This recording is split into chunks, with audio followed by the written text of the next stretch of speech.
Good morning everyone. তো আমার আজকে যে টপিক তা হলো ব্রুনারের কনসেপ্ট অ্যাটেনমেন্ট মডেল। তো একজন একজন শিক্ষার্থী শিক্ষণ প্রক্রিয়াকে প্রপার ওয়েতে পরিচালনা করার জন্য একজন শিক্ষকের টিচিং মডেল সম্পর্কে জ্ঞান থাকা খুবই জরুরি। যার দ্বারা শিক্ষক কি করতে পারবে, তার যে ইনস্ট্রাকশন প্রক্রিয়াটা আছে সেটা সে প্রপার ওয়েতে ডিজাইন করে শিক্ষার্থীদের সামনে প্রেজেন্ট করতে পারবে। তো এখানে একজন শিক্ষক যদি লেকচার মেথড ইউজ করে সেক্ষেত্রে তিনি খুব একটা বেশি এক্সাম্পল ইউজ করতে পারবেন না, যার ফলে শিক্ষার্থীদের খুব বেটার আন্ডারস্ট্যান্ডিং হবে না। তো সেই কারণে শিক্ষার্থীদের বেটার আন্ডারস্ট্যান্ডিং এর জন্য আমাদের এই কনসেপ্ট অ্যাটেনমেন্ট মডেলটা খুবই জরুরি। তো কনসেপ্ট অ্যাটেনমেন্ট মডেলটা আলোচনা করার পূর্বে আমি এর বিভিন্ন টিচিং মডেল মডেল এইসব টিচিং মডেলের ফিচার ফাংশন এগুলো তুলে ধরার চেষ্টা করেছি। ফার্স্ট হচ্ছে মডেল। স্যার শুনতে পাচ্ছেন? বেসিক্যালি মডেল বলতে আমরা কি বুঝি? A model of an object is a physical representation that show what it looks like or how it works. তো মডেল বলতে আমরা বুঝি কোনো একটা বিষয়ের ফিজিক্যাল রিপ্রেজেন্টেশন, যে বিষয়টা কিভাবে কাজ করতে পারবে বা সেটা দেখতে কিরকম, সেটাই একটা মডেল বলতে আমরা বুঝি কোনো একটা বিষয়ে কিভাবে বিষয়টা কাজ করবে বা বিষয়টি দেখতে কিরকম, সেটাই হচ্ছে মডেল। একটা প্রপার ওয়েতে তুলে ধরা আর কি। তো টিচিং মডেল বলতে আমরা কি বুঝি? টিচিং মডেল বলতে যেটা বোঝায় তা হলো teaching model is a kind of detail plan of teaching a lesson that could lead to effective learning. একটা এফেক্টিভ লার্নিং এর ক্ষেত্রে আমরা যখন কোনো লেসন প্ল্যান করব এবং সেটাকে যখন মডেলের মাধ্যমে প্রেজেন্ট করব, সেটাই হবে আমাদের টিচিং মডেল। তো এখানে আমি একজনের ডেফিনেশন দিয়েছি। তো according to Joyce and Weil, teaching model is a pattern of plan which can be used to shape a curriculum or course, to select instructional materials, and to guide teacher action. তো এখানে teaching model বলতে তিনি যেটা বুঝিয়েছেন তা হলো যে কোনো কোর্সের কারিকুলামকে একটা সুনির্দিষ্ট শেপ দেওয়ার জন্য যেসব ইনস্ট্রাকশনাল মেটেরিয়ালস এর দরকার এবং একজন টিচারের অ্যাকশন কি রকম হবে, তিনি সেটাকেই বুঝিয়েছেন। এবার ফিচার্স অফ টিচিং মডেল। তো টিচিং মডেলের যেসব উল্লেখযোগ্য ফিচার সেগুলি হলো যে টিচিং মডেল আর ডিটেল প্ল্যান। এখানে মডেল কতগুলো প্ল্যান থাকবে, দে আর গোল ওরিয়েন্টেড। মডেলটা অবশ্যই একটা গোল ওরিয়েন্টেড হবে। Tell what materials would be required to teach. একজন শিক্ষকের কোন ধরনের মেটেরিয়ালস প্রয়োজন হবে তার ইনস্ট্রাকশনের ক্ষেত্রে, সে সম্পর্কে জ্ঞান দান করবে। আর help in bring out change in behaviour among the students which are measurable. আমরা জানি যে এডুকেশন মানে হচ্ছে শিক্ষার্থীদের মধ্যে চেঞ্জ ইন বিহেভিয়ার। তো ওই একটা মডেলের মাধ্যমে যখন আমরা কোনো কিছু প্রেজেন্ট করব, তার মাধ্যমে শিক্ষার্থীদের ব্যবহারের পরিবর্তন নিয়ে আসা। তো হচ্ছে যেটা আমরা মেজার করতে পারবো। নেক্সট আছে সেটা হচ্ছে ফাংশনস অফ টিচিং মডেল। একটা টিচিং মডেলের যেসব ফাংশনস তা হলো teaching models help teacher in choosing appropriate strategy technique and materials for teaching. শিক্ষণের ক্ষেত্রে যেসব মেটেরিয়াল বা স্ট্র্যাটেজি বা টেকনিক গ্রহণ করতে হবে সেক্ষেত্রে টিচারকে সাহায্য করবে। Teaching models are directly related to the behaviour change among the student. স্টুডেন্টদের ব্যবহারের পরিবর্তনের ক্ষেত্রে টিচিং মডেল সরাসরি নিযুক্ত। The help in teacher student interaction. একটা মডেলের মাধ্যমে যখন টিচার কোনো ইনস্ট্রাকশন প্রেজেন্ট করবে, তখন তাদের মধ্যে মানে স্টুডেন্ট অ্যান্ড টিচারের মধ্যে একটা ইন্টারাকশন হবে। সেটা হচ্ছে টিচিং মডেলের একটা কাজ। এন্ড দেন হচ্ছে এলিমেন্টস অফ টিচিং মডেল। আমরা যদি প্রত্যেকটা টিচিং মডেল দেখি তাহলে দেখব যে প্রত্যেকটা টিচিং মডেলেরই বেসিক্যালি 6টা কম্পোনেন্ট আছে বা এলিমেন্টস আছে। সেগুলো হলো নাম্বার 1 হচ্ছে ফোকাস, দেন হচ্ছে সিনটেক্স, দেন হচ্ছে principal of reaction, then support system, and হচ্ছে the social system and application context. আমি এগুলো ডিটেল পরবর্তীতে আলোচনা করছি। এবার টাইপস অফ টিচিং মডেল। তো জেসি অ্যান্ড ওয়েল কি করেছেন যে 1986-এ টিচিং মডেলের কতগুলো টাইপস এর কথা বলেছেন, যেগুলো হলো information processing model, social interaction model, personalised model বা পার্সোনাল ডেভেলপমেন্ট মডেল, আর হচ্ছে বিহেভিয়ারিস্টিক মডেল বা বিহেভিয়ার মডিফিকেশন মডেল।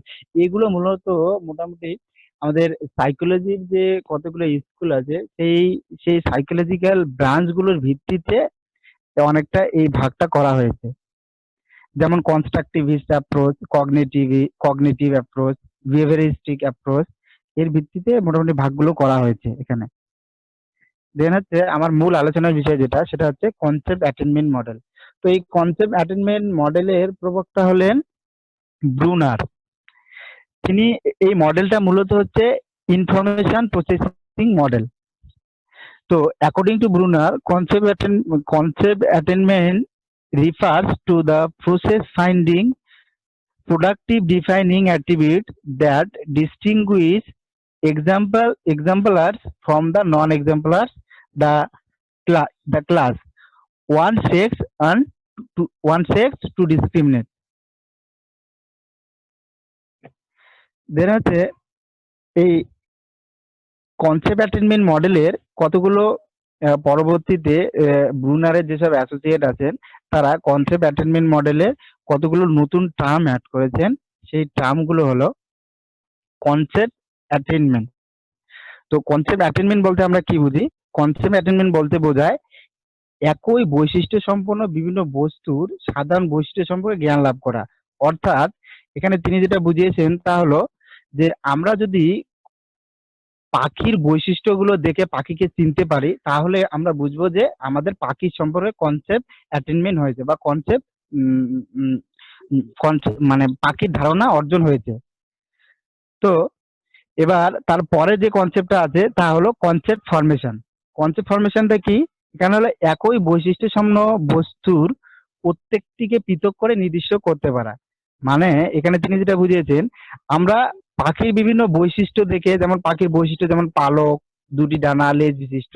তো এই যে পাখির এই যে বিভিন্ন বৈশিষ্ট্যগুলো দেখে আমরা যখন পাখিকে চিনতে পারবো, চিনে তখন ওদের মধ্যে ডিফারেন্সিয়েট করতে পারবো যে এটা শালিক পাখি, এটা টিয়া পাখি, এটা অন্য পাখি। এই যে স্পেসিফিক যে ডিফারেন্সটা যে আমরা করতে পারবো, সেটাই হচ্ছে কনসেপ্ট ফরমেশন। দেন হচ্ছে তিনি তিনি যেটা বলেছেন অ্যাট্রিবিউট। অ্যাট্রিবিউট মূলত কোনো একটা কনসেপ্টের বৈশিষ্ট্যগত রূপই হলো তার অ্যাট্রিবিউট। যেমন এখানে উদাহরণ হিসেবে যদি আমরা বলি যে এ গ্রিন সার্কেল, এক্ষেত্রে এই গ্রিন সার্কেলের ধারণা থেকে আমরা কি কি জানতে পারি?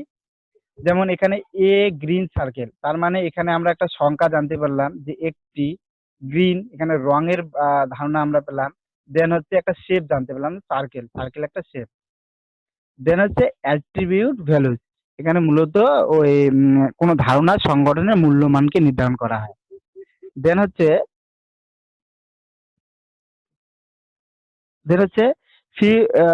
4 strategies of concept attainment model. মূলত এই মডেলে ধারণা গঠনের জন্য কতগুলো স্ট্র্যাটেজির কথা বলা হয়, যার মধ্যে নাম্বার 1 হলো সিমultaneous স্ক্যানিং স্ট্র্যাটেজি। এখানে মূলত যে বিষয়টার উপর গুরুত্ব দেওয়া হয়, এখানে মূলত শিক্ষার্থীদের পজিটিভ এক্সাম্পলের গ্রহণের উপর গুরুত্ব দেওয়া হয়। এখানে এইসব পজিটিভ এক্সাম্পল শিক্ষার্থীদের গ্রহণ করতে গিয়ে তাদের মেমোরির উপর একটা বিশেষ একটা চাপ সৃষ্টি হয়। তো তিনি এই স্ট্র্যাটেজি বলতে বুঝিয়েছেন যে এই স্ট্র্যাটেজির মাধ্যমে শিক্ষার্থীরা কেবল পজিটিভ এক্সাম্পলের উপরই গুরুত্ব দেবেন। দেন হচ্ছে সাকসেসিভ স্ট্র্যাটেজি। এই স্ট্র্যাটেজিতে মূলত ধারণা গঠন বিষয়ের ভিত্তিতে পরিবর্তিত হয়।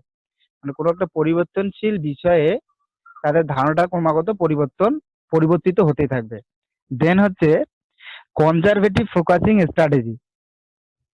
ব্রুনারের মতে এই কৌশলটি হচ্ছে খুবই কার্যকারী, কারণ এখানে কি হয়, এখানে প্রত্যেকটি পয়েন্ট, কোনো একটা কনসেপ্টের প্রত্যেকটি পয়েন্ট সঠিকভাবে বিশ্লেষণ করে শিক্ষার্থীর মধ্যে ধারণা গঠন হয়। দেন হচ্ছে ফোকাস গ্যাম্বলিং স্ট্র্যাটেজি। এই কৌশলে কি হয় যে এই কৌশলে কোনো পরিবর্তনশীল ধারণার উপর গুরুত্ব দেওয়া হয়। দেন হচ্ছে এই কনসেপ্ট অ্যাটেনমেন্ট মডেলে কতগুলো স্টেপের কথা বলা হয়, সেই স্টেপগুলো আমি একটু সংক্ষেপে তুলে ধরার চেষ্টা করছি। নাম্বার ওয়ান হচ্ছে বা ফার্স্ট হচ্ছে কোনো একটা ধারণাকে নির্বাচন করা এবং সেটাকে ডিফাইন করা। দেন যে বিষয়টি আসবে, ধারণা অনুযায়ী উদাহরণ সৃষ্টি করবেন শিক্ষক। দেন হচ্ছে পজিটিভ ও নেগেটিভ উভয় ধরনের উদাহরণ সৃষ্টি করবেন একজন শিক্ষক। তারপর কি হবে, শিক্ষার্থীদের সামনে উদাহরণ উপস্থাপন করবেন, যার মাধ্যমে সেই উদাহরণগুলির সঙ্গে শিক্ষার্থীর একটা পরিচয় হবে। দেন হবে তারপরে কি হবে, শিক্ষার্থীর একটা কনসেপ্ট তৈরি হবে। তারপর শিক্ষক কি করবেন, যে শিক্ষার্থীর আন্ডারস্ট্যান্ডিং পরিমাপ করার জন্য আরো অনেকগুলো উদাহরণ দেবেন, যার মাধ্যমে তিনি মেজার করতে পারবেন যে বিষয়টি সম্পর্কে শিক্ষার্থীরা কতটা কনসেপ্ট অর্জন করতে পেরেছে। দেন হচ্ছে শিক্ষক বিষয়বস্তুকে আরো সুন্দরভাবে উপস্থাপন করবেন এবং লাস্ট স্টেপে গিয়ে শিক্ষার্থীর পরিপূর্ণ ধারণা লাভ হবে। দেন হচ্ছে ফার্স্ট আমি যে বলেছি যে যে কোনো টিচিং মডেলের কতগুলো এলিমেন্ট বা কম্পোনেন্ট থাকে। তো এই আমাদের কনসেপ্ট অ্যাটেনমেন্ট মডেলে যেসব এলিমেন্ট রয়েছে সেগুলো আমি এখানে তুলে ধরেছি। তো ফার্স্ট যেটা হচ্ছে সেটা হচ্ছে ফোকাস। তো এই কনসেপ্ট অ্যাটেনমেন্ট মডেলে মূলত একজন শিক্ষক কি করবেন, শিক্ষার্থীর ইন্ডাকটিভ রিজনিং এর উপর গুরুত্ব দিবেন। যেখানে কি হবে, শিক্ষার্থীরা কতগুলো স্পেসিফিক থেকে জেনারেলের দিকে অগ্রসর হবে।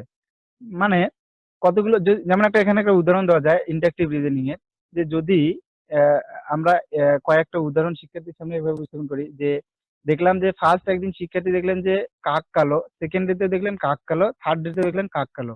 তো এই উদাহরণগুলো তিনি কয়েকদিন দেখার পরে শিক্ষার্থীদের একটা অটোমেটিক্যালি কনসেপ্ট তৈরি হয়ে যাবে যে সাধারণত সব কালো কাকই হয় কালো। তো এই যে রিজনিংটা, এটাকে আমরা বলি ইন্ডাকটিভ রিজনিং।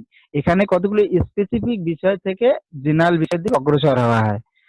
আর কনসেপ্ট অ্যাটেনমেন্ট মডেলের ক্ষেত্রে এখানে আমরা এই ইন্ডাকটিভ রিজনিং এর উপরেই ফোকাস করি। দেন হচ্ছে সিনট্যাক্স। তো কনসেপ্ট অ্যাটেনমেন্ট মডেলের সিনট্যাক্সে সাধারণত তিনটে ফেজ আছে। নাম্বার ওয়ান ফেজ হচ্ছে presenting of data identification of attribute of concept. কোনো কনসেপ্টের যে ডাটা থাকবে সেগুলো এখানে তুলে ধরা। সেগুলোর মধ্যে কি কি করবে, টিচার প্রেজেন্ট দ্য আনলেভেল এক্সাম্পল, কতগুলো এক্সাম্পল তুলে ধরবেন। Student inquiry which example are positive, এখানে শিক্ষার্থীরা কি করবে, পজিটিভ এক্সাম্পলকে আইডেন্টিফাই করবে। দেন হচ্ছে student generate the generate student generate and test hypothesis, এখানে স্টুডেন্টরা কি করবে, কতগুলো হাইপোথিসিস সিলেক্ট করবে, দেন হচ্ছে সেগুলোকে টেস্ট করবে। তারপরের ফেজ হচ্ছে testing attainment of the concept. তার পরের স্টেপে শিক্ষার্থীরা এসে কি করবে, যে তারা যে কনসেপ্টটা অ্যাটেন্ড করলো সেটাকে টেস্ট করবে। কিভাবে, স্টুডেন্ট আইডেন্টিফাই এডিশনাল আনলেভেল এক্সপিরিয়েন্স, কতগুলো এখানে আরো কতগুলো এক্সাম্পল তুলে ধরবেন শিক্ষক।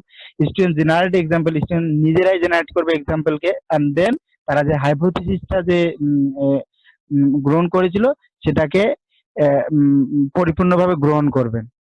দেন ফেজ থ্রিতে কি বলা হয়েছে, অ্যানালিসিস অফ থিঙ্কিং স্ট্র্যাটেজি। এখানে এখানে স্টুডেন্ট কি করবে, তাদের যে তারা যে কনসেপ্টটা গ্রহণ করলো সেটা তারা ব্যাখ্যা করবে। দেন হচ্ছে discuss discuss type and number of hypothesis. এখানে স্টুডেন্টরা যে হাইপোথিসিসটা গ্রহণ করেছিল সেই হাইপোথিসিসটা আরো ডিটেইলি ব্যাখ্যা করবে। তারপরে কি আছে, যে প্রিন্সিপাল অফ রিয়াকশন। প্রিন্সিপাল অফ রিয়াকশনে কি বলা হয়, যে it guide the teacher response of the learner. এখানে এখানে একজন টিচার কি করবে, স্টুডেন্টদের যে রেসপন্স হবে তার ভিত্তিতে, স্টুডেন্টের রেসপন্সের ভিত্তিতে তাদের গাইড করবে, তাদের পরিপূর্ণভাবে মানে সঙ্গে নিয়ে যাবে। যে তাদের মধ্যে যদি কোনো ভুল কোনো কনসেপ্ট তৈরি হয় সেটাকে শুধরে দেবে, বা কতগুলো এক্সাম্পল তাদের সামনে তুলে ধরবে, যে শিক্ষার্থীদের সিলেক্ট করতে বলবে যে কোন এক্সাম্পলটা কোন কনসেপ্টের ক্ষেত্রে কারেক্ট। দেন হচ্ছে সাপোর্ট সিস্টেম। এখানে সাপোর্ট সিস্টেমে যে কথাগুলো বলা হয়, যে concept attainment lesson required the positive and negative example to be presented to the student. এখানে কেবলমাত্র যে নেগেটিভ পজিটিভ এক্সাম্পল তুলে ধরা হবে তা না, এখানে কতগুলো নেগেটিভ এক্সাম্পল তুলে ধরতে হবে, যেটা টোটাল প্রক্রিয়াটাকে হেল্প করবে। দেন হচ্ছে সোশ্যাল সিস্টেম। এখানে কি বলা হয় যে in the concept attainment model the teacher is the control of the situation, the three major functions of the teacher are record front and হচ্ছে প্রেজেন্ট এডিশনাল ডাটা। এখানে সমগ্র শিখন পরিস্থিতিটাকে শিক্ষক নিয়ন্ত্রণ করবেন এবং শিক্ষার্থীর এখানে তিনটে বড় কাজ হলো, নাম্বার ওয়ান হচ্ছে রেকর্ড, দেন হচ্ছে প্রম্পট করবেন, তারপর কি করবেন প্রেজেন্ট এডিশনাল ডাটা তিনি পরবর্তীতে আরো এডিশনাল মানে আরো কতগুলো অতিরিক্ত ডাটা শিক্ষার্থীর সামনে তুলে ধরবেন। এবার আমরা কনসেপ্ট অ্যাটেনমেন্ট মডেলে অ্যাডভান্টেজ গুলো সম্পর্কে একটু জেনে নিই। Number one, helps make connections between what students know and what they will be learning. আমরা দেখেছি যে এখানে মূলত শিক্ষার্থীর কনসেপ্টের উপরেই জোর দেওয়া হয়। একজন শিক্ষার্থী কিভাবে বেটার আন্ডারস্ট্যান্ডিং তৈরি করা হয়, মূলত এই মডেলে সেটাই গুরুত্ব দেওয়া হয়েছে। তো এখানে কি করবেন, শিক্ষার্থীর কি শিখেছে এবং সে ভবিষ্যতে কি রকম নলেজ গেইন করবে সেই বিষয়ের উপরই গুরুত্ব দেওয়া হয়।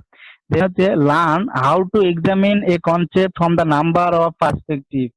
এখানে একজন শিক্ষার্থী এক্সামিন করতে পারবে কোনো কনসেপ্টকে, কারণ এখানে বলা হয়েছে যে এখানে বিভিন্ন ধরনের পজিটিভ এবং নেগেটিভ এক্সাম্পল আমরা তুলে ধরবো, সেগুলো থেকে শিক্ষার্থীরা আইডেন্টিফাই করে নেবে কোন এক্সাম্পলটা কোন কনসেপ্টের ক্ষেত্রে কারেক্ট। দেন হচ্ছে extend their knowledge a concept by classifying more than one example of that concept.